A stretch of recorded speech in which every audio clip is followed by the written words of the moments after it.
Buenas tardes. Bueno, hoy continuamos, mejor dicho, con el curso de Colonialidad y Subjetividad a cargo del profesor Ramón Sanferramola, Hugo Adrián Morales, y este es el cuarto encuentro. Así que, bueno, bienvenidos a todos y Ramón y Hugo, adelante para la coordinación del curso. Muy bien, gracias Enrique. Bueno, entonces, de acuerdo a lo que veníamos, al cronograma que habíamos estipulado en la primera reunión,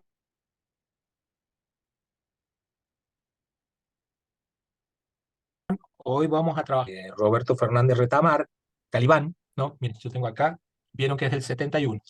Tengo una vieja copia del 73, es este, ¿no? Eh, Así que miren, de la Pléyade,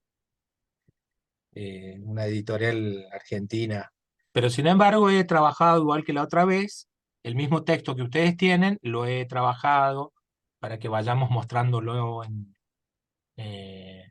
la pantalla y vayamos ahí comentando. Bueno, entonces eso es lo que tocaba hoy. Yo he pensado, voy a tomar unos minutitos eh, porque voy a trabajar un poquito sobre el pensamiento y las obras de Sarmiento y de Alberdi, ¿no? Eh, que ustedes saben que si bien han sido fundamentales para nuestro país, también lo han sido para Latinoamérica, ¿no? Entonces, nada, voy a hacer un breve repaso, que es uno de los temas que trata el texto de Fernández Retamar, pero yo quisiera ahí poner algunas precisiones. eh, Así que voy a compartirles pantalla, ¿no? Una rápida mirada sobre la obra de estos dos autores.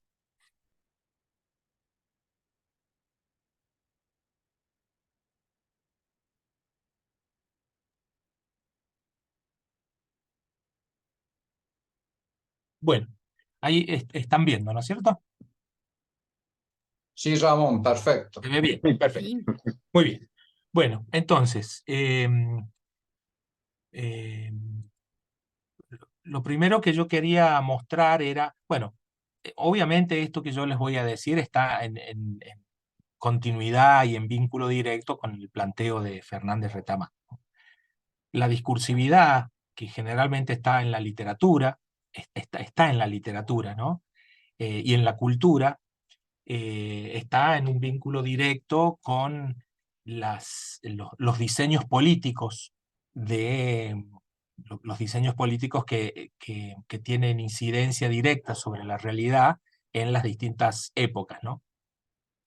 Entonces, no nos tenemos que olvidar que en Latinoamérica hay yo diría, a partir de las guerras de la independencia, pero en el mismo diseño de las guerras de la independencia, hay dos discursividades contrapuestas, en tensión, muchas veces antagónicas, ¿no?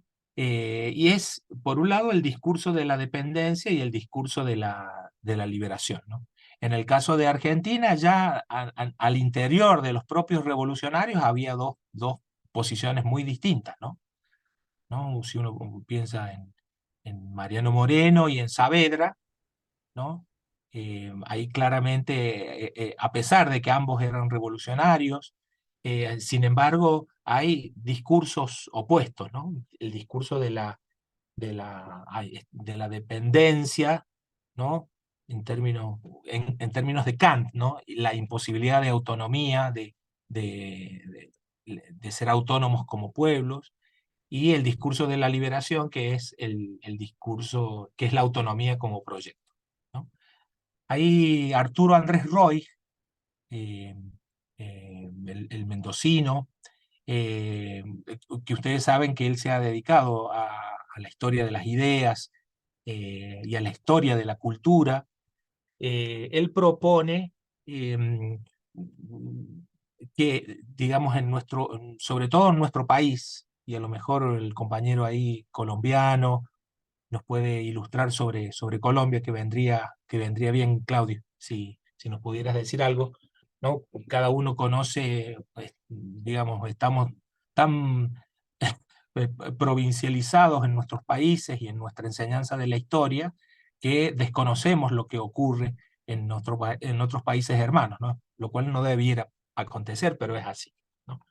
Entonces, Arturo Andrés Roy, él dice que, bueno, entre 1550, es decir, terminadas las guerras de la independencia, y 1930, se abre un periodo él le denomina barbarie negativa, ¿no? Barbarie negativa, y lo denomina así porque luego, a partir de 1930, hay un periodo de barbarie positiva, es decir, empieza a pensarse en la barbarie, en Calibán, pongámoslo en términos de Fernández Retamar.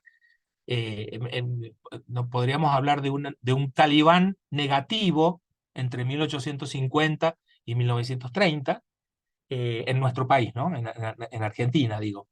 Y a partir de ahí aparecen, un poco antes también, ¿no?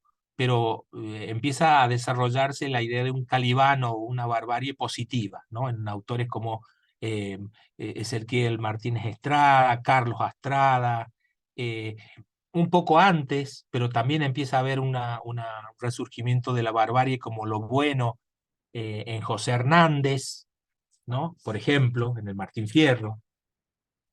Eh, entonces, bueno, obviamente dentro de este periodo de barbarie negativa, quienes mayor peso tienen y mayor influencia han tenido en nuestra historia y en la historia de Latinoamérica, y ustedes vieron cómo Fernández Retamar le dedica mucho análisis a Sarmiento, ¿no?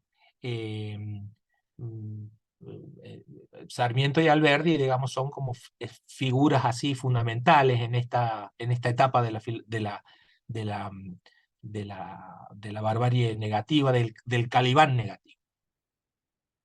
Eh, hay algo interesante que es importante, bueno, manejarlo, y es que la diferencia que hay entre Sarmiento y Alberdi es que Sarmiento eh, siempre fue un negacionista de la barbarie y de lo autóctono. Es más, casi podríamos decir que hay en todas las obras de Sarmiento, ¿no? Desde el Facundo del 45 hasta Conflictos y Armonías de las Razas en América, ¿no? Hay un creciente y se va acentuando y radicalizando la concepción racista de Sarmiento y, por supuesto, esa dicotomía entre civilización y barbarie, ¿no? Que ya sabemos qué significaba civilización para él. La civilización es Estados Unidos, ¿no?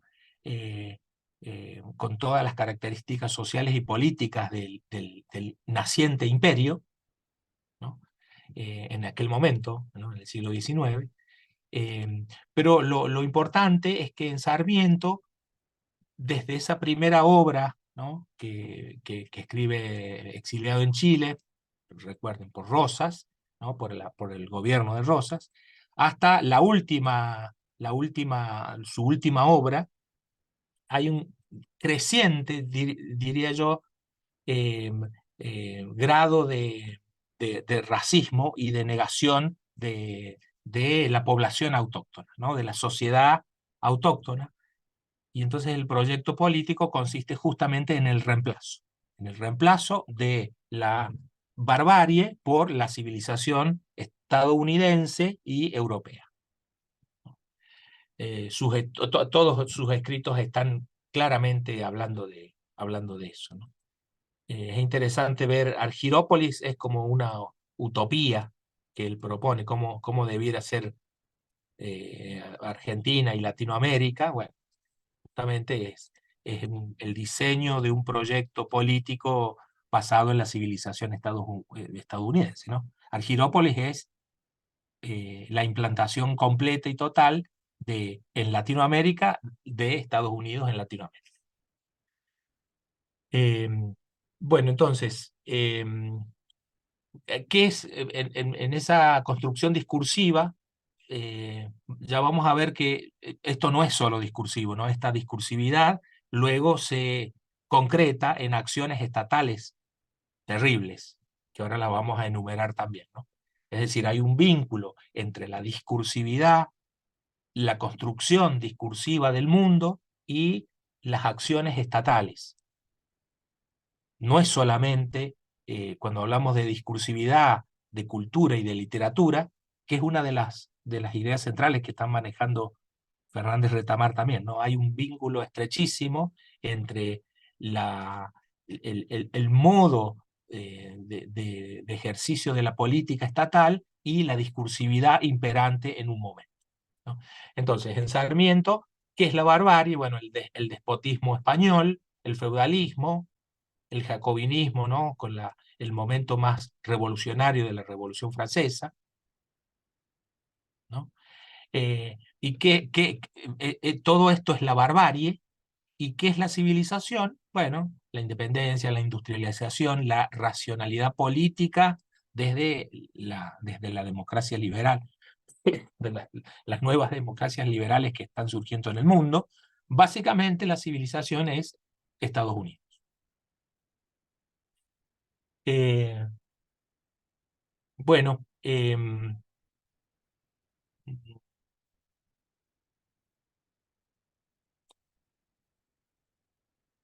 bueno, en Alberdi hay un ida y vuelta, ¿no? Hay un discurso eh, que no se, eh, si ustedes quieren, hasta es contradictorio, ¿no? En las distintas, en esas tres distintas obras a las cuales me voy a referir, es decir, el fragmento preliminar al estudio del derecho, las bases que es el texto más importante en nuestro país, porque es el que da lugar luego a la primera Constitución, y luego el crimen de la guerra, fíjense, de 1837, 1852 y 1971, ahí, digamos, hay posturas contrapuestas, ¿no? Eh, eh, en el fragmento preliminar, ¿no? El del 37, eh, hay una actitud abiertamente de simpatía, ¿no? Con lo nacional, con lo popular, con lo autóctono, ¿no? Eh, y acá hay una clara diferencia con Sarmiento. Sin embargo, en Bases, ¿no? En el segundo libro, su segunda obra en el 52, cambia completamente y casi podría decir que hasta se vuelve más racista, más simpatizante de la civilización y en contra de la barbarie autóctona, ¿no? Eh, Tonos es tierra, ¿no? Entonces autóctono es lo propio de la tierra, lo originario, ¿no? Lo originario de la tierra. Cuando decimos autóctono, ¿no? Estamos hablando de el sí mismo de la tierra. Tonos es tierra, ¿no? El territorio. Eh, y bueno, en el crimen de la guerra, nuevamente vuelve eh, vuelve a cambiar, ¿no? Vuelve a cambiar y va hacia una postura eh, más conciliadora, ¿no? Eh, entonces vincula pueblo a civilización. eh, entonces, eso quería comentarles. eh, Uy,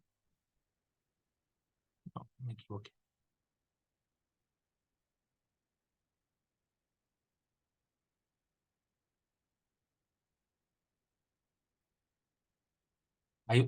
No, ahí volví a...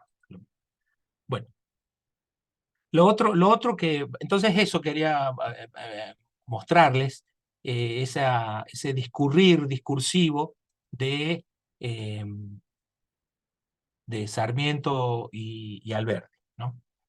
Eh, eh, el discurso, se trata entonces de un discurso de la dependencia, ¿no? La civilización, en definitiva, es un discurso de la dependencia. Ahora, eh, cuando nosotros pensamos en el vínculo entre la construcción discursiva, eh, la construcción literaria, las ideas que empiezan a pregnar una sociedad,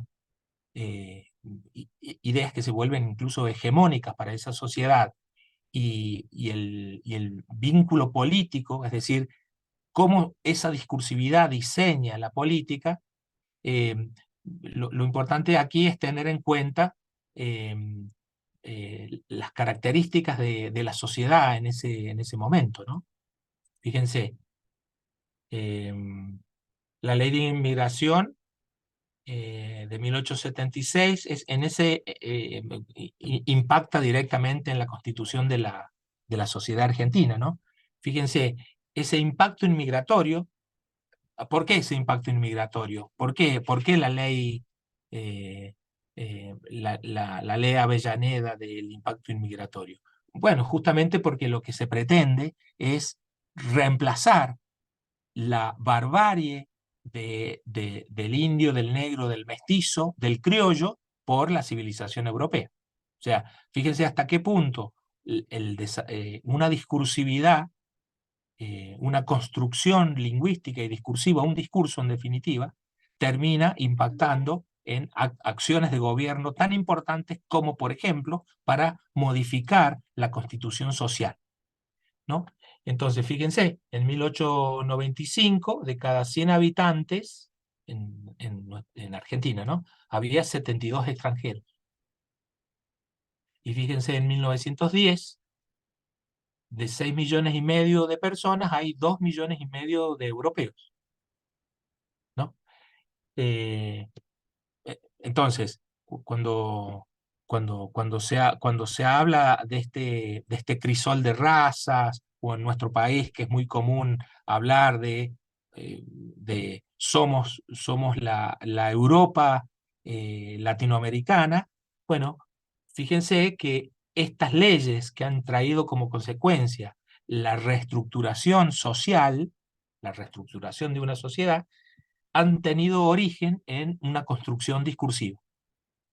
Es decir, Sarmiento y Alberdi, Sarmiento fue presidente de la Nación, ¿no?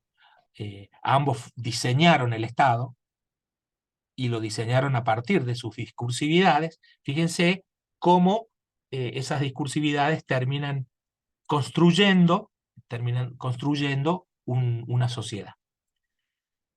Eh, pero también eh, se construye la sociedad a partir de, junto con la política inmigratoria, hay también una política de exterminio de la población, junto con, ¿no? También asentado en el discurso de la barbarie negativa. Miren, y podemos empezar a recorrer los años, ¿no?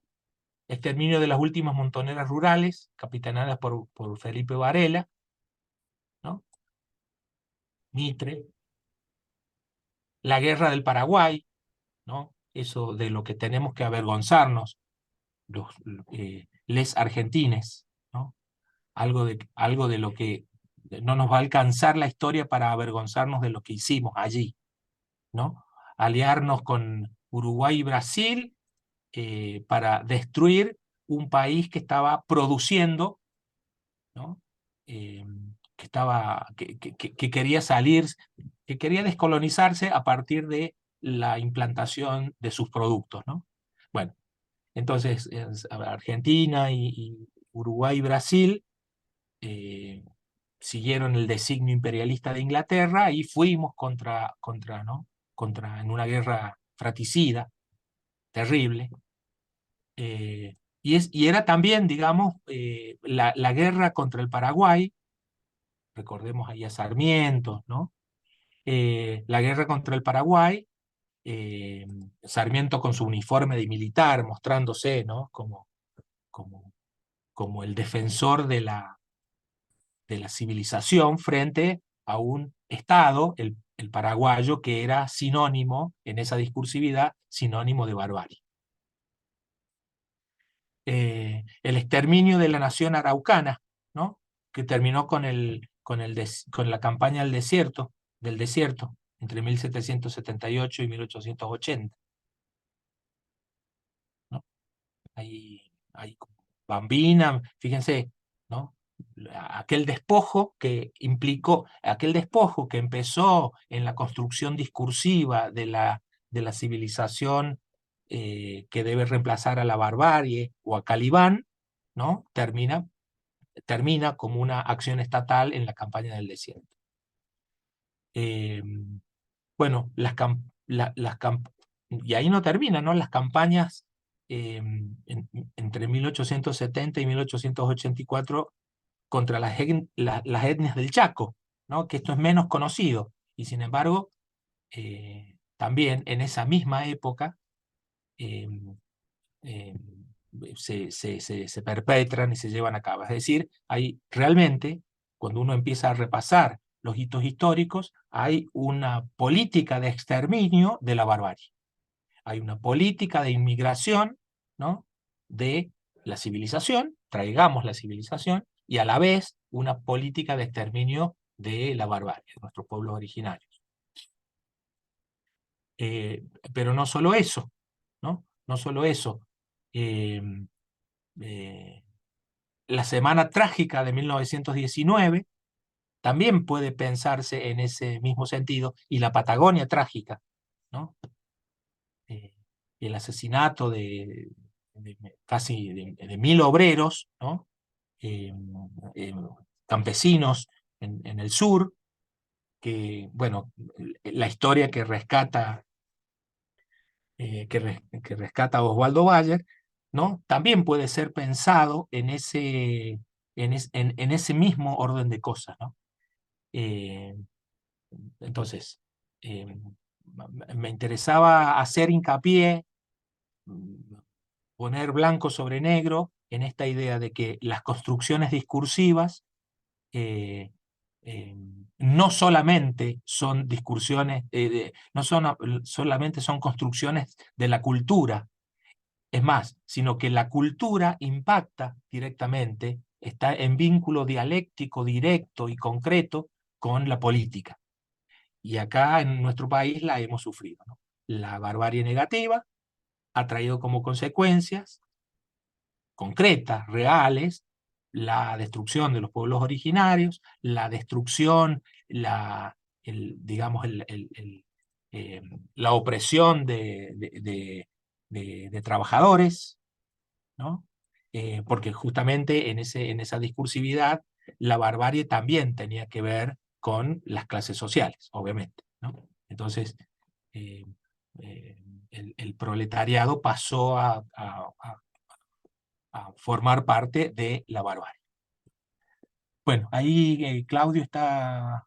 bueno, eso era simplemente...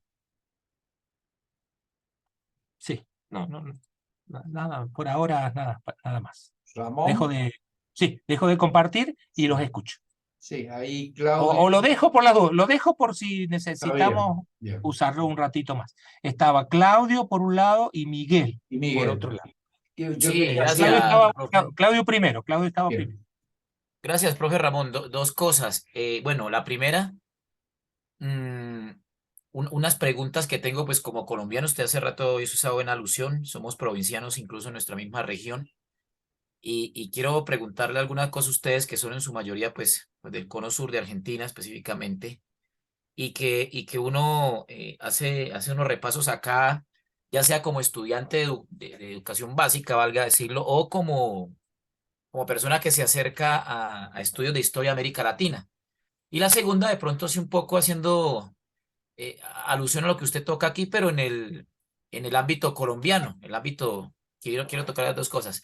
Entonces, la primera, para salirme un poco de aquí, pues no del tema, sino como de mi aporte académico que hace en el segundo asunto, y es, o sea, uno como colombiano, eh, bueno, yo como estudiante, algo sabido de la historia de América Latina, el tema de de lo que sucedió en el sur con San Martín, bueno, las gestas libertadoras, en fin, y también los imaginarios, lo digo pues porque también yo he sido formador de maestros, de docentes, y mirando algunos textos, y uno, por ejemplo, cuando lee aquí a Sarmiento, yo leí algunos, bueno, la obra de él, y también, bueno, Rodó, para el caso de Uruguay, y un poco el pensamiento de Alberdi, pero uno, digamos, yo no sé cómo leer desde Colombia a Sarmiento. De hecho, hace unos meses atrás estuve viendo un par de películas eh, donde yo decía, bueno, pero, y bueno, ensayos críticos o escritos críticos sobre Sarmiento, otros apoyando pues su labor, entre comillas, civilizatoria. Y entonces uno se pregunta, bueno, y la pregunta es para ustedes, aquí como colombiano, como persona que está en Bogotá, eh, bueno, ¿quién es Sarmiento? O sea, ¿qué ofrece Sarmiento para abordar la identidad latinoamericana? Sí, para abordar la identidad. ¿Quién es Alberdi en términos generales? ¿Qué significó Rosas? Bueno, uno aquí repasa las características de la colonia en el cono sur, muy distintas pues, a lo que es de Perú hacia acá. Y repito, o sea, uno no sé todavía cómo. Pensé que la Revolución Mexicana era lo más complicado, pero cuando me acerqué un poco a propósito de estos encuentros con ustedes, a la historia de Argentina, a la lectura de estos personajes, pues se encuentra uno con muchas sorpresas. Y también dentro de esto, otra pregunta que tengo de esta parte es, bueno, esto que ustedes que el profe Ramón está exponiendo, es decir, me lleva a pensar que fue una política entonces de Estado la que se presenta para la época. Uno lo lee en Eduardo Galeano, quizás que es el texto más ilustrativo y más cercano aquí para los países. No hablo solo de Colombia, porque bueno, yo he estado en Venezuela, Ecuador, casi que somos provincianos en esto porque solo del Perú para acá no salimos, ¿no? Sí, entonces quería, y ahorita pues la segunda parte ya como va haciendo la analogía un poco para Colombia para que ustedes también pues de pronto Perfecto, distingan las perfecto. grandes diferencias que uno ve entre esas posturas y algunos fenómenos que se dieron aquí en nuestros territorios y pues que a la postre van a marcar una diferencia. Claro. Bueno, como muchas de las cosas que acontecen aquí en Argentina, acá esto que pregunta el compañero Claudio, podemos debatirlo, ¿no? Em, pero en Argentina hay dos Sarmientos, y esos dos Sarmientos tienen que ver con el propio posicionamiento, ¿no? ¿Quién es Sarmiento? Em, eh, por un lado, es cierto, digamos, el Sarmiento de la educación pública, el Sarmiento de, de la creación de los primeros institutos de científicos, el Sarmiento las políticas de navegabilidad de los ríos interiores, ¿no? Eh, bueno, está bien, pero ese era el Sarmiento continuador de Estados Unidos, del capitalismo estadounidense en Latinoamérica, ¿no? No hay, no, la educación como pública, gratuita y laica, que era lo que propuso originariamente Sarmiento, eh, era una de las ideas centrales, digamos, del iluminismo, que estaba presente en el desarrollo de Estados Unidos en esa primera conformación estatal, ¿no? Pero a la vez y sin mucha relación popular, digamos, el Sarmiento que nosotros conocemos aquí y que todavía tenemos himno a Sarmiento, Sarmiento es un héroe nacional, tenemos actos de Sarmiento, hay un Sarmiento oculto, ¿no? Que es el Sarmiento del constructor de esa discursividad que ha traído como consecuencia esto que estamos diciendo, esto que estábamos mostrando, ¿no? Es decir, el Sarmiento racista, el Sarmiento negador de su propio pueblo, ¿no? Y como lo dice Fernández Retamar, es un ideólogo de la burguesía y un negador de, de su propia sociedad, si ustedes quieren. Él está pensando, por eso les decía Argirópolis, él está pensando en deberíamos trasplantar Estados Unidos a el sur de América. Y ahí seríamos civilizados, ¿no? Y ahí, digamos, eh, llegaríamos a la constitución de una sociedad feliz, ¿no? Ese es el doble Sarmiento. Por supuesto que hay una historia oficial, que es la que se ha metido eh, tan negativamente en nuestros diseños curriculares, ¿no? No estamos viendo ese otro Sarmiento que les estoy, que cuenta el texto de Fernández Retamar y que acá tratamos de mostrar, ¿no? Yo creo que va por ahí la cosa, ¿no? El dilema es qué Sarmiento rescatamos, ¿no? Y el lugar ideológico y político que cada uno y cada una tiene, le hace mirar a uno u otro, a uno u otro Sarmiento, ¿no? Bueno, los dos Migueles, Miguel Ángel primero y después Eliana. Sí, Miguel. Bueno, Miguel Ángel. buenas tardes, compañeros, compañeras.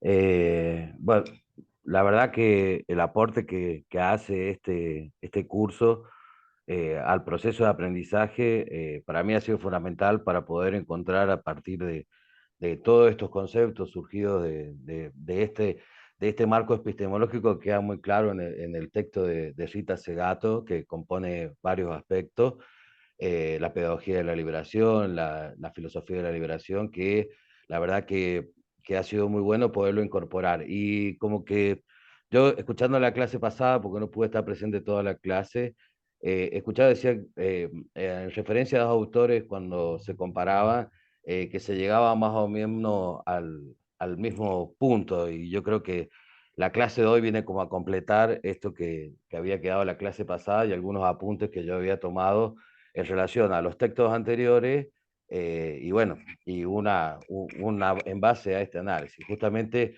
pensando en el punto 10 de la crítica de los 8 ensayos, hablando de esta ambivalencia de la modernidad y viendo algunos aspectos de cómo esta modernidad ha ido construyendo, o cómo esta ciencia moderna se había ido construyendo en este posicionamiento eurocéntrico, y que bueno, que inclusive el marxismo debe hacerse una profunda autocrítica por muchos aspectos de ese positivismo y sobre todo de ese positivismo de las ciencias naturales que también estuvo presente, y que bueno, y que hace de que en muchos marxismos sí haya tenido características que son, o conceptos que son propios de las ciencias naturales o cercanos a las ciencias naturales, como la biología, y que venían de la mano de todo un posicionamiento del cual yo creo que Sarmiento, que es el autor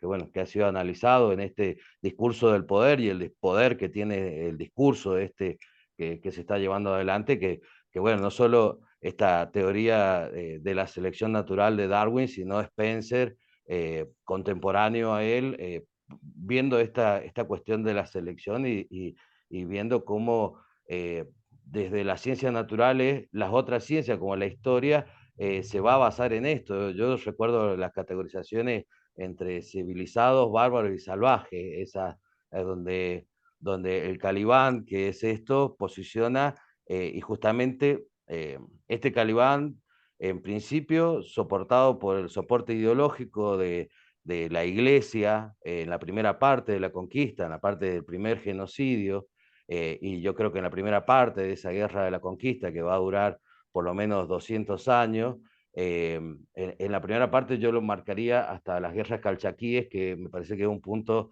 que así como estudiamos, que es muy bueno escuchar a los compañeros de Haití, por ahí nosotros no somos conscientes de lo que fueron todos estos procesos de las guerras calchaquíes, que es una resistencia permanente a la ocupación colonial que se dio en este proceso, y bueno, ver cómo en este periodo la cuestión ideológica católica estableció con la conquista un régimen señorial, eurocéntrico, basado en la violencia, y después va a ser estas ciencias naturales de la modernidad la que van a dar el marco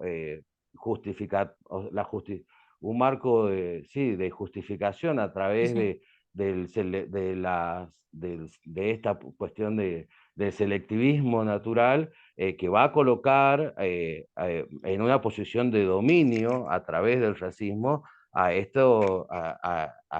y va a generar esta situación inclusive desde dependencia. Y ver el poder y ver el dominio en este poder y el poder en este discurso me parece muy bueno para poder ver esto. Y hay algo que atraviesa, que yo lo había marcado de todo esto, que está en el Código Negro, que yo, escuchando, si no se encuentra el Código Negro, creo que es, porque es la expresión primero del punitivismo que ya venía en Europa desde la Edad Media, un punitivismo salvaje, y que muestra la cohesión física, una cohesión física que primero en un momento, como decía un compañero, que justamente más o menos comparando la fecha, sí, en España no llegaba en ese momento todo este desarrollo que se estaba viendo más en el norte, pero sí el soporte de la iglesia y la coerción venía con todas estas prácticas punitivas que hacen una violencia que es continua y que se ve esta violencia expresada en el proceso que inclusive acabas de analizar hoy, sobre esta cuestión de que se expresa también en otros hechos, como fue el otro genocidio de la campaña del desierto. Todo ese genocidio que inclusive el, el poder del discurso está expresado en la norma que sanciona Avellaneda, por la cual sale el bono que compran las 50 familias que estaban en la sociedad rural y que van a terminar dejándose todo el territorio de la Patagonia, exterminando a Puelche, Ranqueles, Tehuelche, Yagane, a un conjunto de etnias que inclusive tenían también, eran sujetos políticos y tenían estructuras e instituciones políticas para que eran diferentes a esta forma de Estado que va a venir y que va a expresarse en esta segunda generación, que creo que, o en este proceso que encarna Sarmiento también. ¿Sobre qué Sarmiento? Sarmiento para la época en San Juan en Argentina era un liberal y como los liberales, como también lo acaba Marx, eran revolucionarios. Sarmiento se oponía al discurso que tenía justamente este discurso ideológico de la Iglesia Católica conservador que estaba en todo, sobre todo en todos los pequeños, en las provincias como las que son las del interior. Y en ese momento su discurso era un discurso que era totalmente disruptivo, que venía a plantear una cuestión diferente, entonces generaba esa cuestión. Pero sí, la verdad que los genocidios que vinieron todos después son parte de ese mismo proceso y que es una violencia que es continua desde las clases dominantes hasta la clase subalterna desde el periodo de la conquista y que está presente en todo eso. Y que por ahí muchas veces, ya con esto quiero cerrar, bueno, había marcado otros hechos. La masacre del Chaco tiene que ver con la instalación de las empresas inglesas que venían en todo este periodo de la llegada de los capitales ingleses. Lo mismo fue acá, bueno, ahora no estoy en Villa Mercedes, estoy en San Luis, pero lo mismo sucedió en Villa Mercedes con todos esos terrenos que pasaron a ser capitales franceses, porque los primeros que se establecen ahí fueron capitales franceses después de este periodo del genocidio. Y bueno, otro dato que falta ahí es que también hay, en este selectivismo, la inmigración no fue igual para todos los lugares. En el caso de los que poseemos, somos descendientes de inmigrantes, no somos nada descendientes de inmigrantes porque por ejemplo, a mi familia que era siria y que venía de enfrentar al Imperio Británico, fueron enviados contra la cordillera de los Andes, allí en San Juan. Claro. Un selectivismo que terminó. Y si ustedes se ponen a recorrer las provincias, son provincias que están cargadas de sirios libaneses, que justamente en este selectivismo se los mandaba lo más lejos posible de los conglomerados. Entonces, este posicionamiento que tiene que ver con la colonialidad del saber de Spencer, de Darwin, y que es preocupante que todavía siga siendo parte del discurso social que está presente. Hoy hay un discurso cargado y que es violento también. Y sobre la crítica sobre la izquierda y sobre los posicionamientos, yo lo iba a expresar con algo para invitarles a compartir. le había pedido a Enrique si podía compartir 2 imágenes para que mostrar cómo esto, inclusive desde los sectores a veces más progresistas europeos, siguen manteniendo esta mirada colonialista, que bueno, que es selectivista. Ahí no sé si Enrique lo puede compartir. Son 2 imágenes de las redes, las voy a citar así.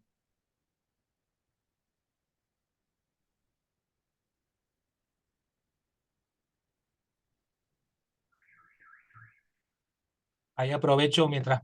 Dale. sí. ¿Querés que te habilite, Miguel, para que vos lo compartas? La envié por correo porque tengo problemas acá en la compu. A Bueno, ver, a ver, a ver, a ver. ahí A ver. para que te busco. Mientras tanto, Ahí, sí, Ramón sí. iba. Sí, sí, solamente quería decir, está muy bien esto que vos traes del darwinismo, es decir, cómo el positivismo se vincula, ¿no? Como corriente epistemológica, como modo de pensar la ciencia y la sociedad, se vincula con el liberalismo de fines del siglo XIX y se potencia, ¿no? Recordemos que ahí, digamos, la teoría eugenésica, que es la que trae luego como consecuencia todos los genocidios, ¿no? La teoría eugenésica, que surge de un hijo de Darwin, ¿no? Que es de Leonard Darwin. Eh, y bueno, y hay una, yo diría, una usurpación del discurso de Darwin por parte de Spencer, ¿no? Porque cuando uno lo lee a Darwin, eh, no está pensando, digamos, lo que propone como lucha por la existencia, es muy distinto de la percepción que tiene Spencer, ¿no?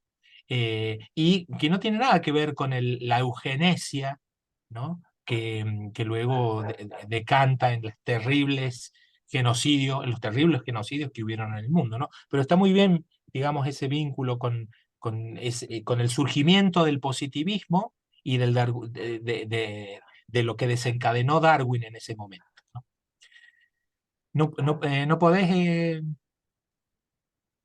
A ver. Estoy intentando abrir el correo para ver la imagen bueno. que le envié porque... Bueno, si no podemos seguir con Miguel y cuando hagamos así, cuando la puedan compartir, paramos un ratito y comentamos las imágenes. ¿Les parece? Dale. Vamos con Miguel, el otro Miguel Bomparo. Bien, buenas Adelante. tardes a Tardes. todos y a todas. Quería hacer alguna recomendación de lectura al compañero que se preguntaba por el debate entre Sarmiento y Alberdi. Hay un libro muy lindo de Oscar Terán que es Historia de las Ideas en Argentina, 10 lecciones iniciales. Yo lo trabajo en el secundario y es un texto que da muchos resultados, que está muy bueno porque es muy esquemático para comparar los pensamientos de uno y otro. Y después vinculado a las transformaciones de la estructura social y del impacto de los procesos migratorios, el trabajo que hace Susana Torrado, también hablando de clásicos, que retoma a Germani, y creo que es un aporte muy, muy interesante para ver la transformación de la estructura social, los impactos migratorios. Eso por un lado. Después quería hacer algún comentario breve sobre el texto puntual de Fernández Retamar, que era el que teníamos que leer hoy. Partir de la idea de que es un clásico de la sociología latinoamericana, que se lee en todas las cátedras de sociología latinoamericana, y me preguntaba, bueno, ¿por qué? ¿Por qué es un clásico, no? Entonces, por un lado, pensaba cómo el texto tiene una enorme complejidad y es como una especie de mamushka teórica que integra un montón de discusiones que van desde lo que hablábamos recién, de la discusión decimonónica de civilización o barbarie, hasta el lugar que tiene la Revolución Cubana en el continente como ejemplo de una toma efectiva del poder. Entonces, por un lado esto, la cuestión de la cantidad enorme de discusiones a las que el texto remite, es un texto que yo creo muy complejo y que tiene como muchas capas de sentido, de interpretación. Y por otro lado, la cuestión de que es un clásico, yo lo veía en la visión totalizadora que tiene Fernández Retamar, ¿no? En esta idea de que la sociedad tiene unidad y que es posible estudiarla en su unidad. algo que después las ciencias sociales va a ir perdiendo, ¿no? Se empieza a producir una balcanización de las ciencias sociales, posmodernismo y Lyotard mediante, crisis de los metarrelatos, bueno, entonces me parece muy interesante pensarlo a Fernández Retamar como un clásico en ese sentido. En la sociología se discute mucho si Parson es el último de los clásicos o el primero de los contemporáneos, y los que están a favor de decir que es el último de los clásicos dicen esto. Así como Marx, Durkheim y Weber explican la totalidad de lo social, Parson intenta lo mismo. Y veo a Fernández Retamar trabajando en ese sentido, ¿no? Bien, por otro lado, la multiplicidad de temas que aborda, desde la cultura nuestroamericana como el resultado del mestizaje, el rol de los intelectuales, ¿no? Si el Ariel de Rodó o Caliban, el tema del rol de los intelectuales muy trabajado, ¿no? Ya Gramsci lo planteaba con precisión y Fernández Retamar va a trabajar en ese sentido. Me parece interesante también traerlo a la actualidad. Hay un texto muy lindo de Fernando Weigel que trabaja sobre la circulación de la producción del conocimiento científico, ya que estamos hablando mucho de los mendocinos. La traigo a Fernando, que fue profe mío, y ella trabaja esta tensión entre intelectuales a lo Ariel e intelectuales a lo Caliban, y esta idea de los Ariel como internacionalizados, que escriben en revistas indexadas, esta carrera de la internacionalización, y por otro lado los Calibanes, que tendrían una lógica más interna, pero también muy endogámica. Para cerrar, me gustaría también plantear que Fernández Retamar es un clásico porque en su texto se expresa la renovación metodológica de las ciencias sociales de la segunda mitad del siglo XX. El debate fuerte que trae el estructuralismo y poner en el centro de la discusión la cuestión del lenguaje, algo que va a traer mucha tela para cortar después, y que realmente Fernández Retamar creo yo que es un precursor en ese sentido. Bueno, eso básicamente, no quiero extenderme más, pero creo que lo central está.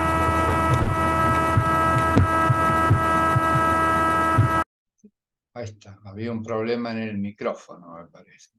Bueno, ya está. Ahí está Ailín y Eliana con la mano levantada, Ramón. No te escuchamos, Ramón, ¿eh?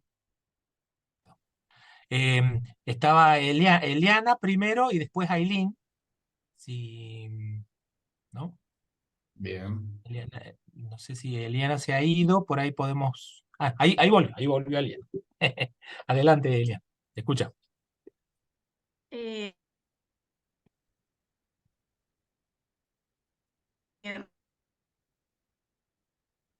Hola, muy buenas tardes a todos y todas. Adelantó Miguel, que excelentemente hacía esta conexión con los discursos positivistas, y ese era un poco el aporte que yo quería hacer, pero también pensarlo, que creo que también él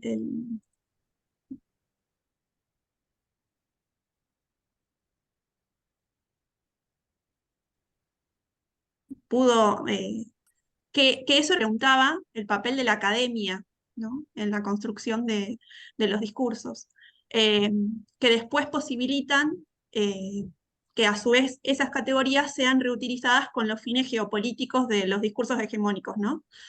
Adoptan esas categorías Eliana, mira, apaga la y los cámara porque reutilizan. estás. A la actualidad. Eliana, ahí está. Dale. ¿Se, Ahí está. A ver sí, si. ¿se escucha entrecortado? Claro, por eso digo que apagues la cámara. Hola, ¿ahora se escucha mejor? Ahora sí, dale.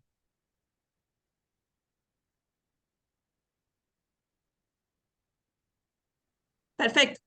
Bueno, no, bueno, básicamente voy a ser breve, porque creo que la conexión no está muy buena, pero quería hacer ser la contado de esta conexión entre el discurso de la academia y la construcción del enemigo desde los discursos hegemónicos, reutilizando estas categorías que para la academia se colocan desde un perfil progresista, ¿no? En su momento lo eran la teoría de la evolución de las especies, la adaptación de Spencer, un poco como para ilustrar también a ilustrar, qué palabra horrible, para comentarle al compañero que recién preguntaba, Sarmiento de hecho se dice que fallece con el libro de Spencer en la mano, o al menos hay como un mito construido en relación a eso. Y me parecía interesante recuperar esto que decía también Miguel, tratando de rastrear también las categorías que se recuperan bien. Se procura que categorías que son del progresismo se recuperen con fines geopolíticos y al discurso hegemónico, ¿no? Y me parece que en eso es interesante el análisis del discurso, y entonces por eso se habla de la dictadura del progresismo, ¿no? Y producidos principalmente desde la posverdad o la fake news, ¿no? O la manipulación a través de las redes sociales.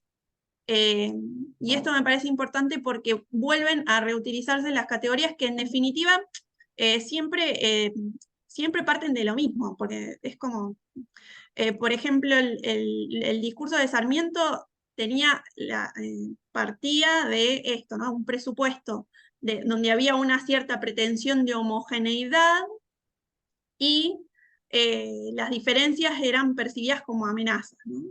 Entonces él tiene, no sé, frases que recupera de las teorías dominantes en la época,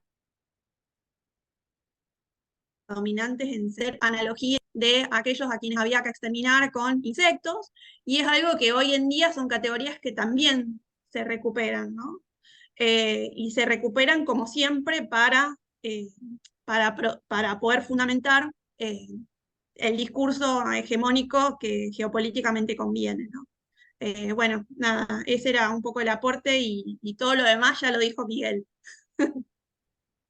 Bueno, gracias, Eliana, gracias. Ailín.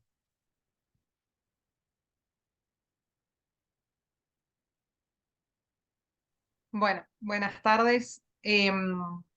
Primero agradecer al profe Ramón porque las clases han sido muy claras y la verdad que siempre cuando lo escuchamos a mí por lo menos me aporta un montón.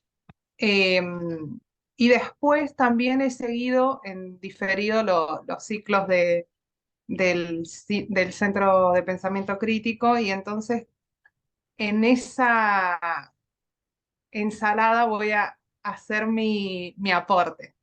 Y a partir de lo que han estado recién diciendo los compañeros y compañeras, que también me parecieron sumamente interesantes. En particular sobre el Estado, como pensándolo como ese campo en disputa, que lo sacaba esto mucho de la profe Milay Burgos, que lo decía la profe cubana, que planteaba esto, bueno, el Estado y el derecho, pero en particular para hacer mi aporte hoy, pensaba en eso, cómo el Estado es ese campo en disputa que, y cómo la educación y la cultura, que es lo que estamos trabajando hoy, sirve para direccionar para dónde va ese Estado en definitiva. En particular, leyendo el texto de Fernández Retamar, pensaba en eso, bueno, que él parte de la pregunta esa, existe que le preguntan, ¿existe una cultura latinoamericana? Bueno, y él se planteaba, bueno, en definitiva lo que están haciendo es desconocernos, o sea, existimos nosotros, y en eso inicia todo ese recorrido de básicamente, ¿qué es lo que han hecho a lo largo de los años? Que es decir, desconocernos. Y en ese desconocernos,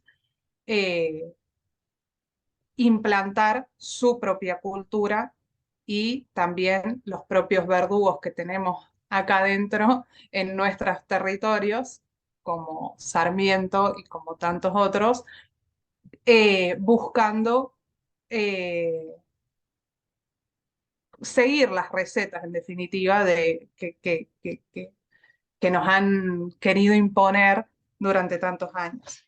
Y después, bueno, y en eso también pensaba en la educación, que también son también campos en disputa, y en educación pensaba en, bueno, en lo que han estado nombrando, en Sarmiento, cuál ha sido en definitiva su papel en, por ejemplo, en la Argentina.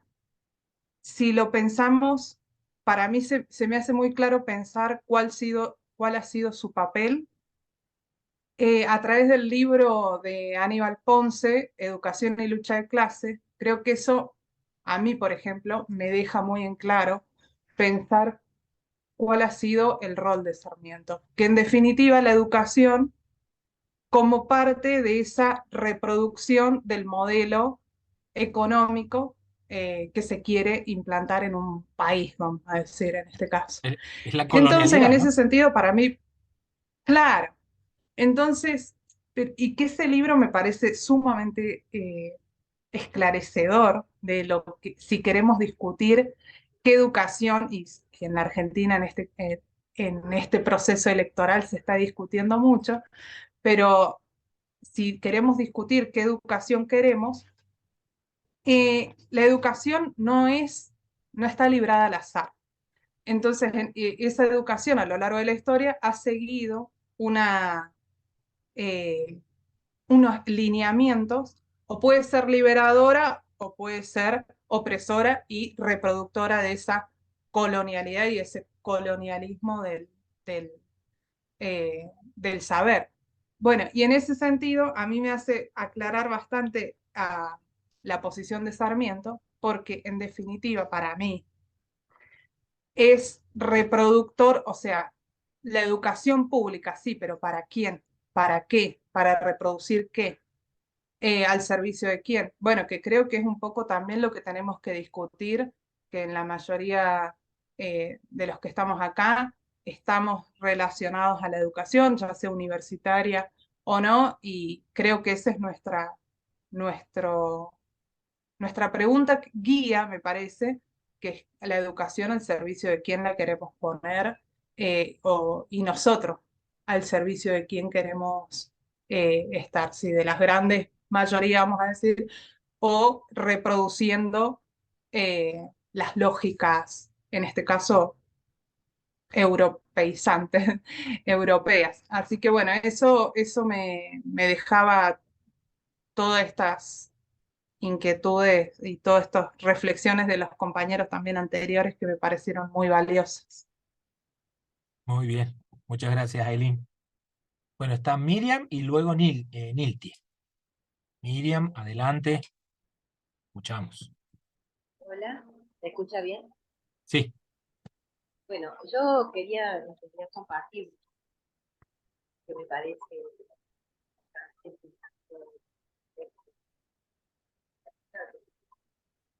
y pensaba en esto de Fernández de Camacho, que Miriam, habla.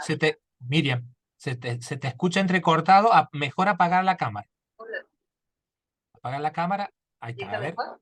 ¿Está mejor? Sí, sí, adelante. Bueno, usted dígame. Sí, sí, ahí está Bueno, mejor. pensaba en el texto de Fernández de Camacho, pensaba en la construcción cultural del discurso, que también es política, que estaba recién.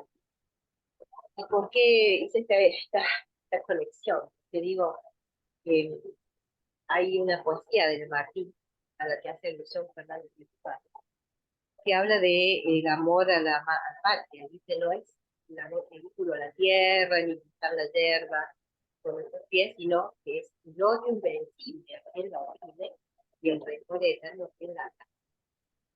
y tal amor despierta en nuestro pecho ¿no? Otro amor, ¿no? Qué bárbaro Miriam, amar así.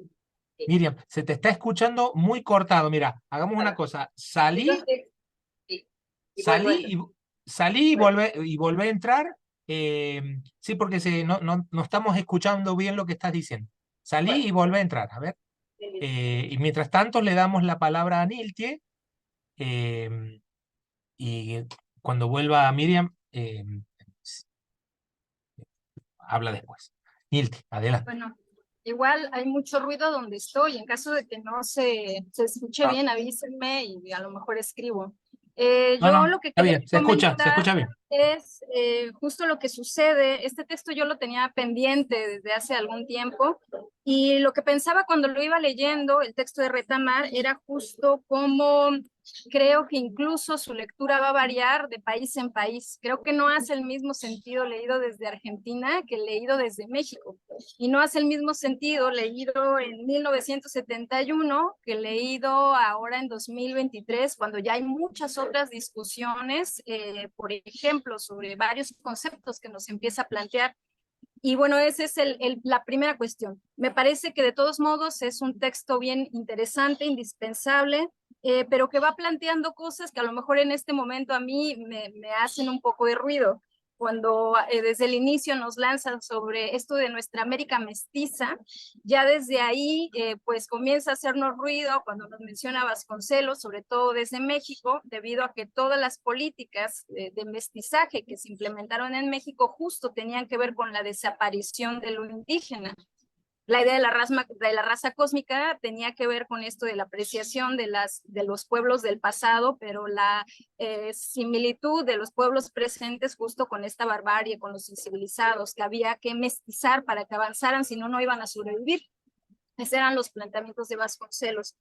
Entonces, comienza a hacerme ruido a mí en la actualidad, pero bueno, yo entiendo el contexto en el que el texto se va construyendo, se va elaborando, y también me parece interesante la forma en la que efectivamente la literatura o la narración es un elemento importante para pensar la dimensión política. En general, la narrativa es un elemento importante para pensar la dimensión política, y creo que por eso desde ahí planteo el trabajo que estoy haciendo, que tiene que ver justo con estas narrativas.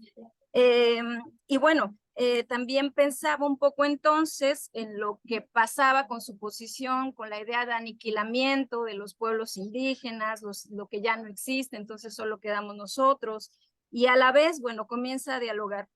También me llama la atención cómo el diálogo que comienza a plantear en un principio, pues es con Europa a través de Shakespeare, ¿no? De La Tempestad. Y me parece que muy al estilo de los intelectuales de la época, dialogando con Europa, y ya después él empieza a tejer un diálogo desde América Latina y comienza a decir, bueno, y cómo podemos situar esta misma idea desde América Latina, cómo podríamos ir tejiendo esta relación en América Latina. Por tanto, en ese sentido, yo me quedaba pensando un poco que aunque nos da unos dejos de discutir el concepto de raza, por ejemplo,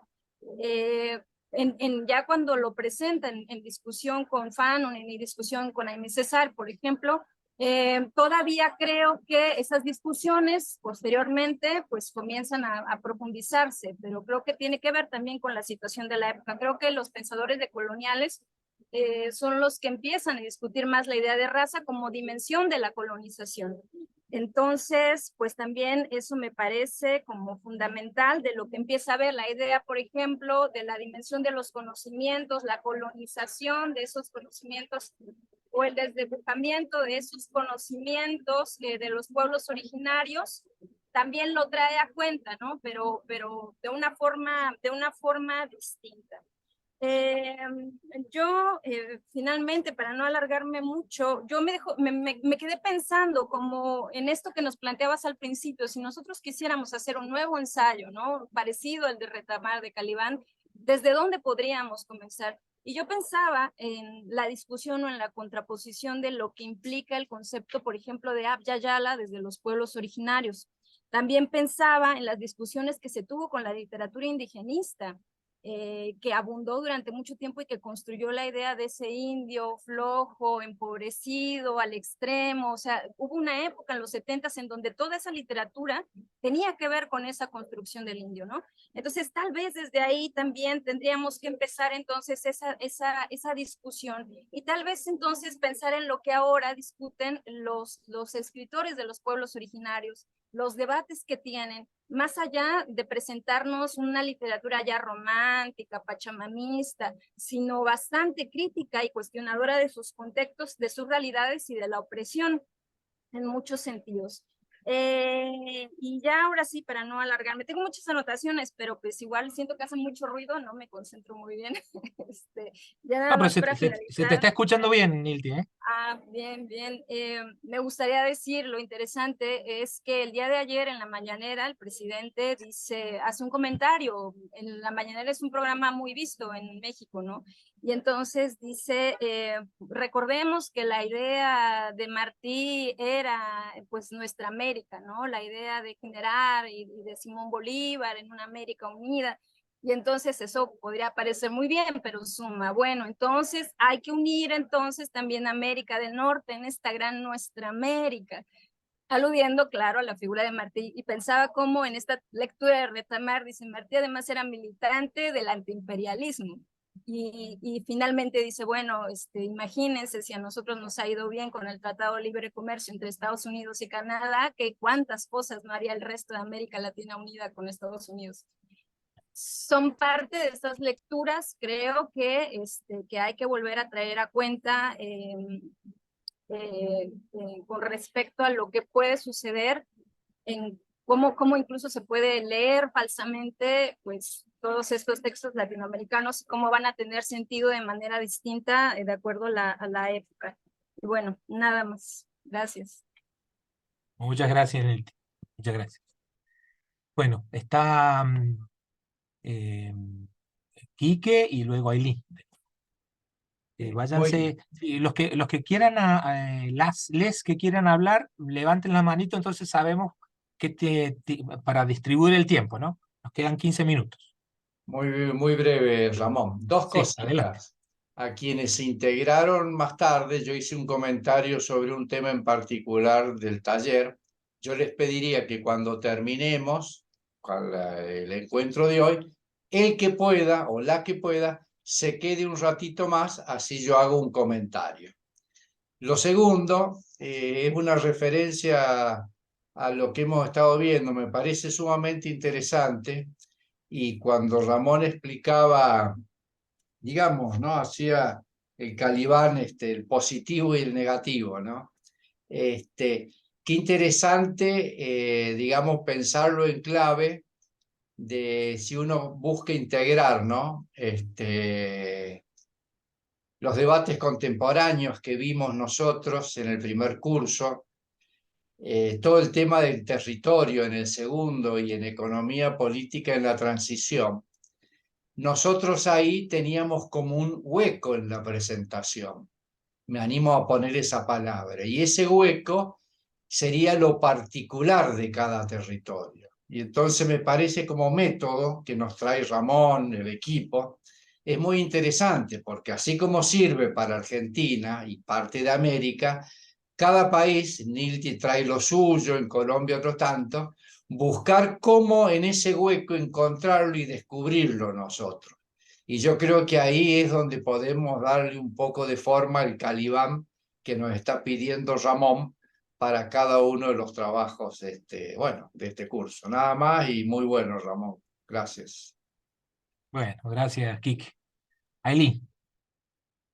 No, una cosita, perdón que volví a pedir la palabra, pero me surgió a partir de lo que dijo Niltia, que lo importante de leer a los autores en base a la realidad propia de cada lugar, de cada vivencia, y sobre todo entendiendo la época en la que escribe, pensaba que, bueno, me habían surgido más o menos como algunos disparadores como ella presentaba, y pensaba en que como él, por ejemplo, dice, ahí quiero leer una parte que es en la página 156, que yo lo anoté, que él dice,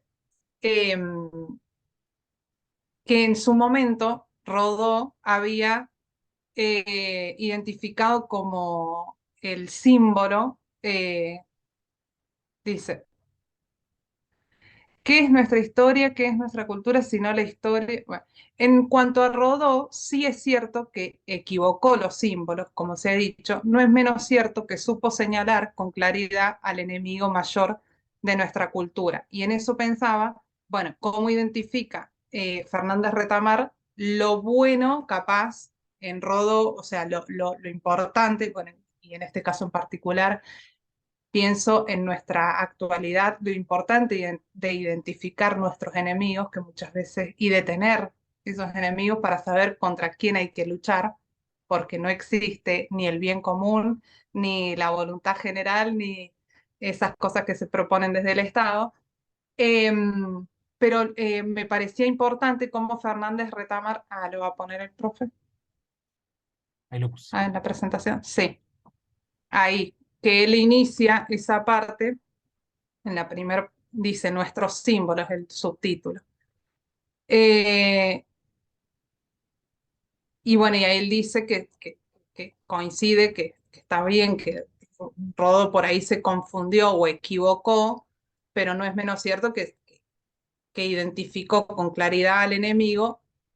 Bueno, esto lo traía a propósito de lo que decía Nilti, leer como a los autores en sus complejidades, en sus errores y en sus aciertos, en los que podemos coincidir o no, y no por eso, obviamente, que me parecía bueno lo que dijo Nilti y lo quería traer a esto, eh, porque me parece sumamente importante para el hoy, identificar nuestros enemigos, Tal cual, tal cual. Ahí me saber parece que contra la quién disputa luchar.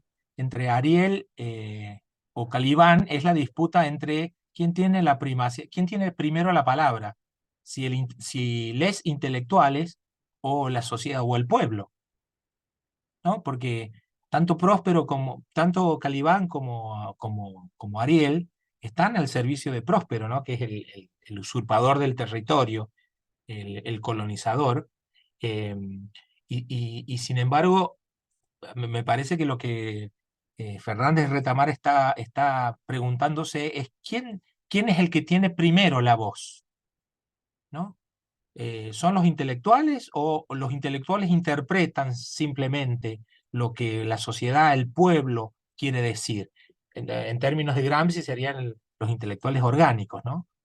Entonces, claro, utilizar a Ariel o utilizar a Calibán es tomar partido también por esa primacía del discurso, ¿no? Bueno, eso simplemente quería. Me parece que Miguel había pedido la palabra. Sí, nada Miguel más, Ángel. no sé si el profe encontró para compartirlo, si no yo te podía compartir la imagen. Dale, ahí dejo de compartir yo y compartirlo vos. Dale. Ahí creo que estaba la imagen. La está compartiendo Enrique, a ver.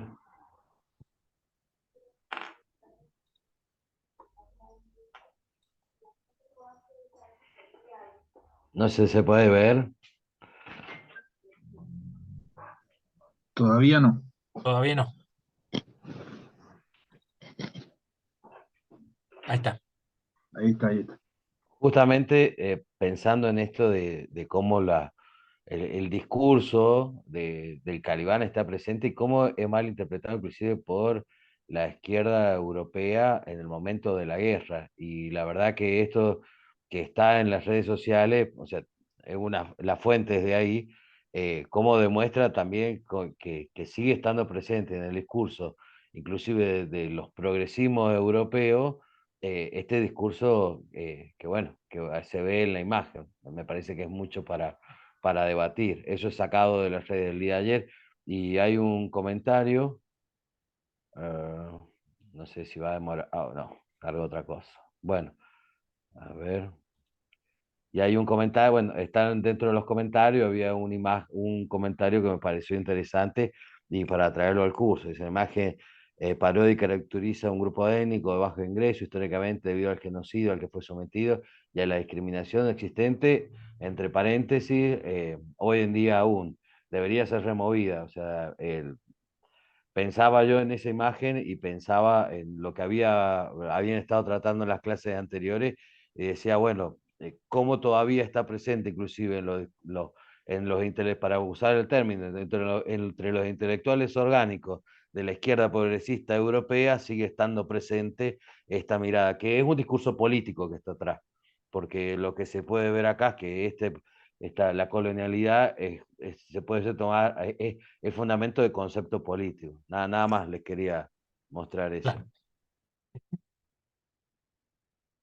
Bueno, ¿hay Ramón. alguien más que...? Sí, Yo no sé si hay alguien, si no. dale, dale. No, nadie más ha pedido hasta ahora la palabra, así que... Estamos todos, Hugo. Eso sí. Claudio está levantando ahí la mano. Bueno, A ver, después de... Dale, Después de dale ese, sí, Hugo claro, y después Claudio. Dale. bueno. No, breve. Yo digo, un poco coincido con Miltie, de siempre, obvio, contextualizar los enunciados, ¿no? Y las formulaciones, pero yo creo que hay preguntas que están en el texto que conservan plena vigencia, ¿no? Yo pensaba en que Fernández Retamar, tengo entendido que es un poeta, ¿no? Y no un ensayista. Y un poco en esto que decía, bueno, Ignacio Martín Baró, un referente de la psicología de la liberación, que se conocía más de América Latina y el Caribe, de la literatura, que realmente ¿no? de los teóricos, de las teóricas, yo de alguna manera de los campos de conocimiento, ¿no? En psicología, si uno quería conocer sobre la realidad latinoamericana, tenía que ir a la literatura. Entonces, bueno, yo me quedo con la pregunta esta bueno, si existe, ¿no? Si la cuestión sobre lo latinoamericano. Y la puedo a esa pregunta, yo digo, llevar a una multiplicidad. No sé, nosotros acá en San Luis podríamos preguntarnos si existe la cultura huarpe, si existe la cultura ranquel, si existen las culturas de las comunidades, ¿no? Que están básicamente negadas, desconocidas, ausentes. Entonces, yo creo que son preguntas que si bien él las pone en la cultura latinoamericana, engloba dentro de ahí ¿no? la diversidad de culturas y cosmovisiones que existen en la región. Entonces yo creo que sigue siendo una pregunta como que muy, muy latente. Y yo digo que si volvería a hacer esa pregunta, hay una parte donde dice sí, obviamente existimos y somos calibán. Y como rasgo característico por ahí de esos calibán, como bueno, la resistencia, la lucha, la desobediencia, todo lo que presenta de alguna manera calibán.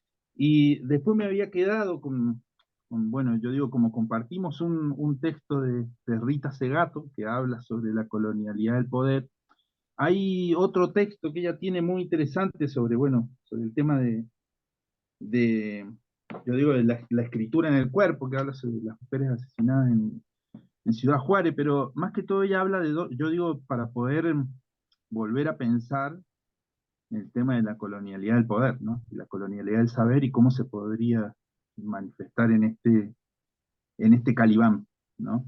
Que de alguna manera es quien, lo dice Fernández Retamar, es quien tiene el saber, ¿no? Entonces, yo para poder graficarlo, ahí Rita Segato habla de dos tipos de violencia, ¿no? Que cubre de alguna manera. Ella ahí habla del sistema patriarcal, pero yo creo que puede yo digo, entenderse la colonialidad del poder. Habla de la violencia instrumental y habla de la violencia expresiva. Ella dice que la violencia instrumental tiene un fin específico que es básicamente exterminar al otro, ¿no? Pero después habla de una violencia expresiva, donde ella dice que la finalidad no es eliminar al otro, sino la finalidad es el control de la voluntad del otro, ¿no? Que es básicamente el dominio, control y la soberanía sobre el universo de significados y de sentidos que tiene el otro. Entonces pensaba cómo, yo digo, puede pensarse en este control, no aniquilación, pero sí control, ¿no? de la figura de Calibán. Bueno, eso nomás, como para ahí traer un elemento más. Vieron que lo muestra Fernández Retamar, ¿no? En La Tempestad, Próspero y Miranda dicen, no podemos prescindir del servicio de Calibán. No podemos, por lo tanto, no podemos exterminarlo. ¿no? Requerimos del esclavo, ¿no? Por eso las tecnologías de dominio y la supervivencia, ¿no? Y Marx lo mostró perfectamente, ¿no? Tiene que seguir existiendo el proletariado, no puede faltar el proletariado. Entonces necesitamos desarrollar, y Foucault también lo trabajó mucho, ¿no? Las técnicas de dominio, de dominación. Nicolás está levantando la mano. Adelante, Nicolás. ¿Se escucha ahí? Sí, sí, ya estamos Buenísimo. en los últimos minutitos. Sí, bueno, había anotado algunas cosas, ya vamos a pasar porque ya he hablado bastante. Bueno, justamente estos últimos que comentabas, Ramón, me parece que está muy interesante. Esta figura de Próspero que hace referencia, fíjate vos, el nombre, ¿no? La prosperidad, ¿no? Yo lo pienso, digamos, como este concepto eje de la modernidad, que es la idea de progreso, ¿viste? Y cómo está pensado en esta idea, ¿no?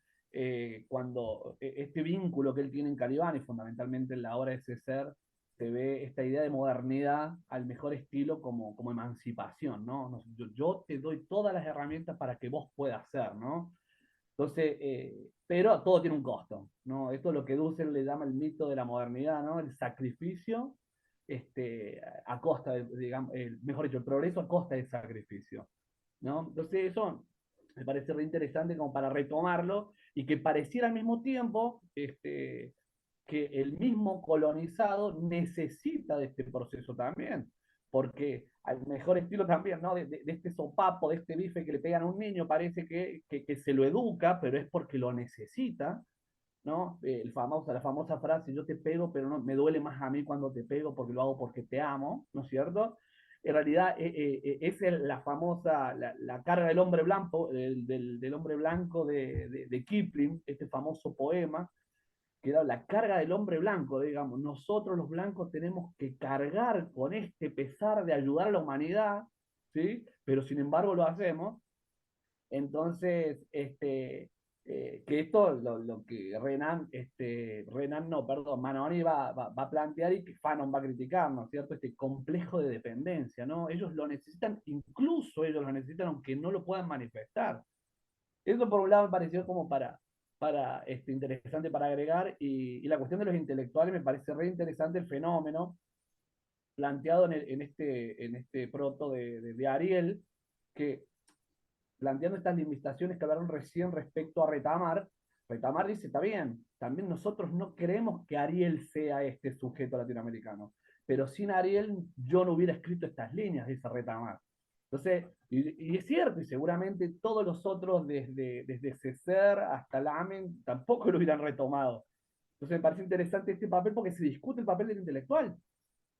Estos intelectuales que José Martí justamente en nuestra América le llama intelectuales de lámpara, le llaman, ¿no? Que son de escritorio, digamos, no comprometidos con la realidad.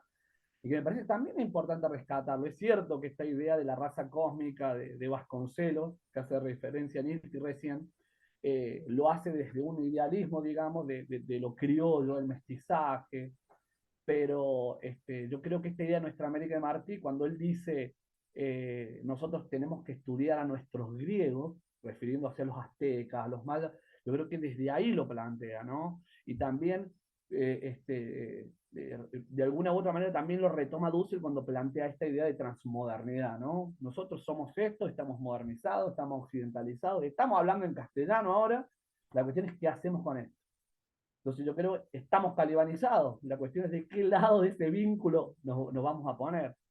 Pero bueno, me pareció reinteresante la charla, está buenísimo el seminario, Ramón, justamente son uno de son temas que a mí me gustan muchísimo, así que lo esperaba hace un par de seminarios atrás. Y por último hay un libro muy interesante que hablamos al principio de Facundo, hay un libro que se llama Facundo o Martín Fierro, que es de Carlos Gamerro, y parte el libro de esta tesis famosa de Borges, diciendo de que nuestro libro nacional no tendría que haber sido Martín Fierro, sino Facundo. Digamos que terminamos condenados por asimilarnos a Martín Fierro. Gracias. Antes de que me olvide, todas las recomendaciones que nos hicieron Miguel, que nos está haciendo vos, que nos hace Niltie, las recomendaciones que nos hace Claudio, pónganlas en un mail, en el mail común, y así compartan esas recomendaciones bibliográficas, ¿no? Si tienen los textos en PDF, mejor. Pero si no, al menos la descripción de la recomendación bibliográfica, así todos podemos tener acceso a ella también, buscarlo, ¿no? Y si lo tienen, lo ponen y lo mandan. Bueno, ya estamos sobre la hora, pero hay Alejandro, adelante. No, yo dos cositas como para poder aportar un poco más al debate, y son experiencias personales más que lectura, pero tienen que ver con esto, ¿no? Yo una vuelta, por ejemplo, hice un encuentro de comunidades originarias acá en San Luis y participaron representantes de la comunidad Quilmes, una comunidad que vivía o que estaba asentada en lo que es el territorio de Tucumán, Salta, Catamarca, y que fueron brutalmente desplazados, un pueblo muy guerrero que se enfrentó muy fuerte a los españoles y termina siendo derrotado y desplazado y termina siendo Quilmes, el partido de Quilmes ahí de Buenos Aires, es decir, Quilmes se llama específicamente por esta comunidad.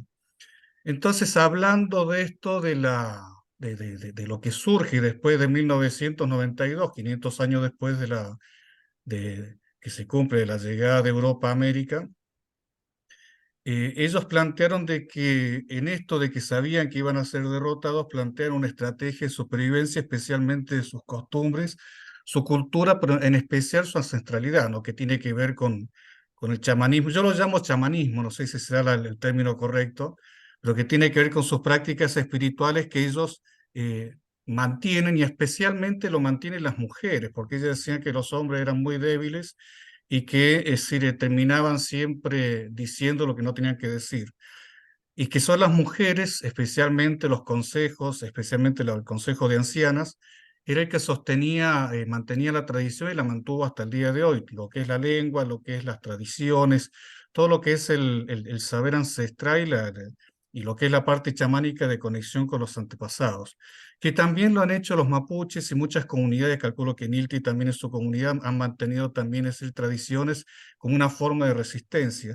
Y yo pensaba, por ejemplo, recién esto de Calibán, de Ariel y de todos estos personajes que tienen que ver con el texto que estuvimos leyendo, y en realidad Calibán es decir, se termina, es decir, en cierta forma amoldando a lo nuevo, ¿no? A lo que trae Europa, que en cierta forma es el concepto de civilización y manipulación de la materia, que lo vemos específicamente en la tecnología desarrollada hasta el día de hoy.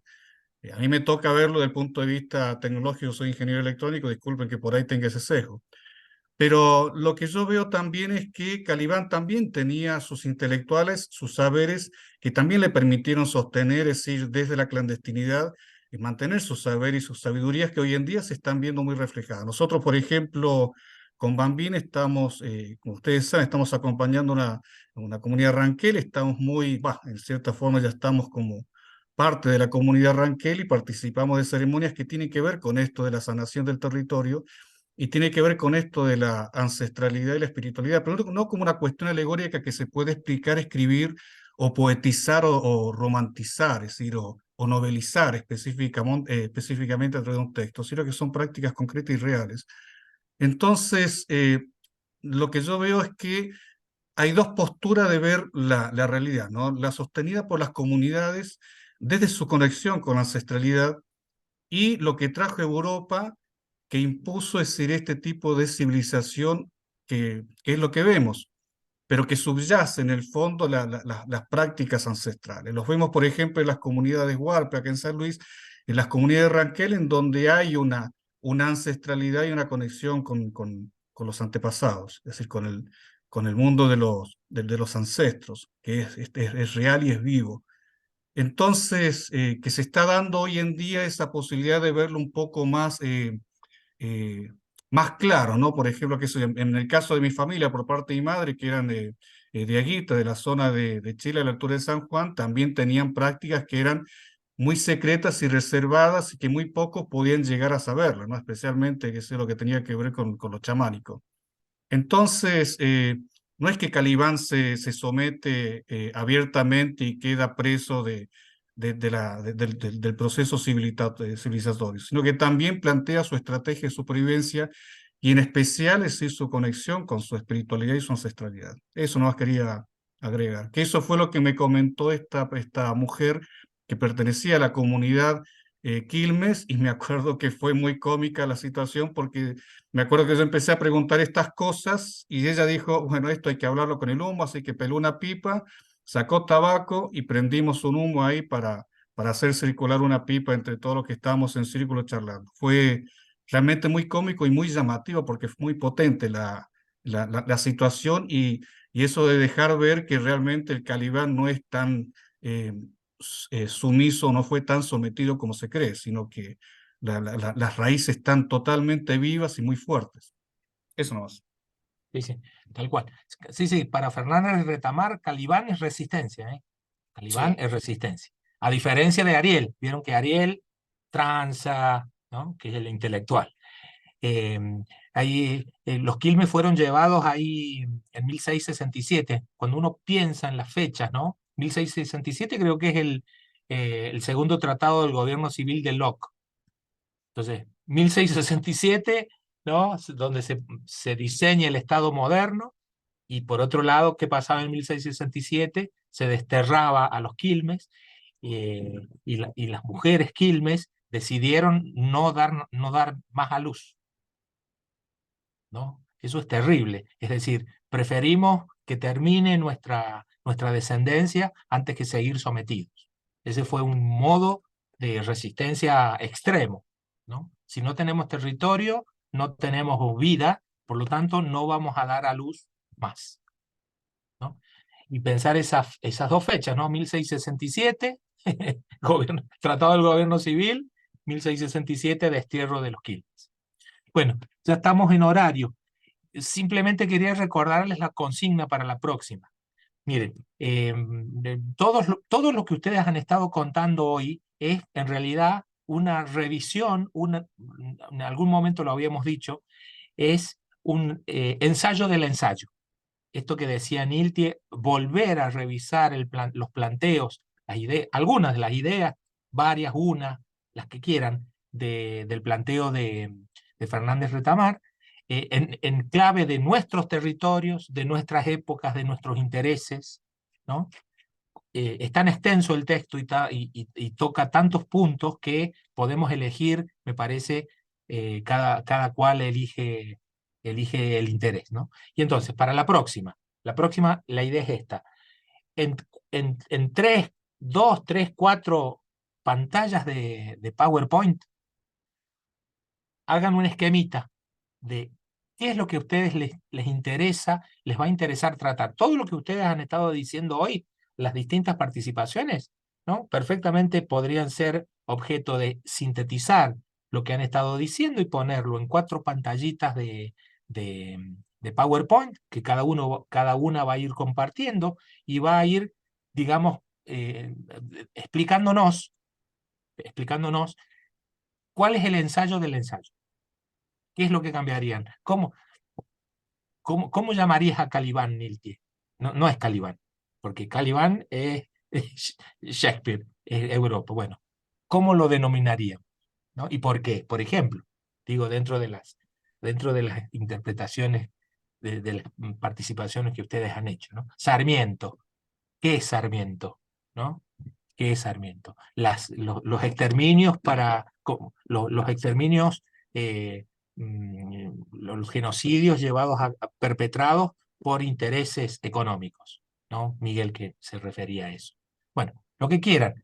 Ya les digo, en 2, 3 pantallitas de PowerPoint, como una especie de síntesis o de índice de lo que ustedes luego van a desarrollar en 4 paginitas como trabajo final del módulo.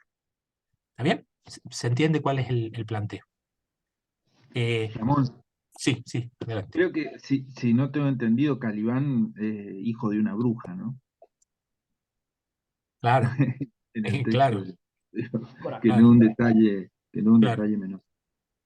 Bueno, vez pasada me preguntaban, no me acuerdo quién, me parece que no, sobre el texto de Federici, ¿no?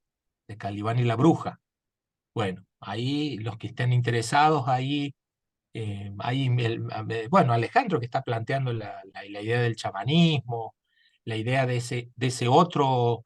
esa otra cosmovisión, ¿no? Que es la que intentaron suplantar, ¿no? Y que se ha resguardado en